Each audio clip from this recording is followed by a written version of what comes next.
Kaya binibenta mo yung bayong. Oo. Nakita ka na? Wala pa. Wala pa? Wala pa. Kanina, anong oras hanggang anong oras ka rito? Mga alas 8 pa. Alas 8? Oo. Magkano benta mo dyan? 75 naman, tag-isip ko na tindahan. 75? Oo, 75. Kumain ka na? Wala pa. Wala pa din. Bakit? Anong pangalan mo, tay? Mario? Mario? Ako si Romel. Yan. Ano yung araw-araw ka dito? Minsan wala. Ito na ko na. Iwan. Taga saan ka, tay? Ito sa Sampalo. Doon ka sa Sampaloc. Oo.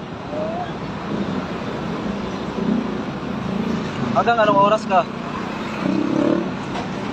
Dito. Tama, alas 12 lang. Kadalasan, magkano kinikita mo?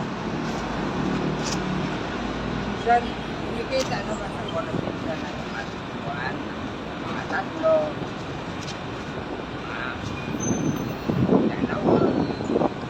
Minsan, nakapit ng tatay. Ayan mga kababayan, si tatay. Ang karaniwan, wala. Nakita ko siya dito sa Ebacom.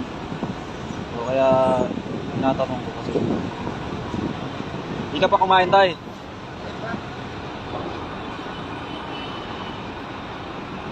Pag kain ka muna. Bigyan kita ng pagkain. Pambili ng pagkain, kain ka muna tayo, no? Kasi oras na, tanghali na. Magtatanghali na.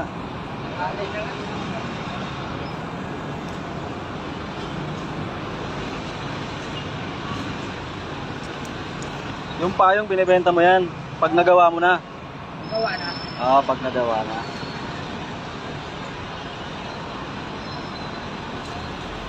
Ilang taong ka lang gumagawa niyan, tay? Tagal na. Ha? Tagal. Matagal na? Ano yan, pinakatrabaho mo na talaga yan? Noon. Ako. Ay, wala namang kuwan kay may cellphone naman. Oo, no? Dati, pero hindi ka nag-iikot sa bahay-bahay. Ah, Sa mga bahay-bahay, hindi ka nag-iikot. minsan lang kay pagod din ko muna. Mabuti na nakaupo ko kahit na wala. Wala mong pagod. Iwali, tay. Tsaga-tsaga lang talaga, ganun lang talaga buhay. Oo, kaya buhay pa tayo. Ay pala, Iwali, yan yung kanyang anak buhay, tatay, payong. So mga kababayan, sa mga gustong bigay kay tatay, para makatulong. Yan. Dito lang po sa may Ebacom. Dito ka lagi nakapwesto, tay. 7-Eleven. Ito sa may 7-Eleven sa may Ebacom. minsan shop. Ha? Minsan O, tay. Ito pangkain mo, ha. Kain ka muna. salamat. Oo, salamat. Kaya.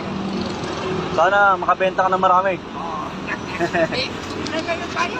Hindi, sige, okay lang, tay. Okay lang. Tama-tama yan para sa init. Kahit paano napangiti kita. Oo. Salamat, ha. Okay. Kain ka na, tay. Para mamaya, pwede ka nang umuwi, pahinga.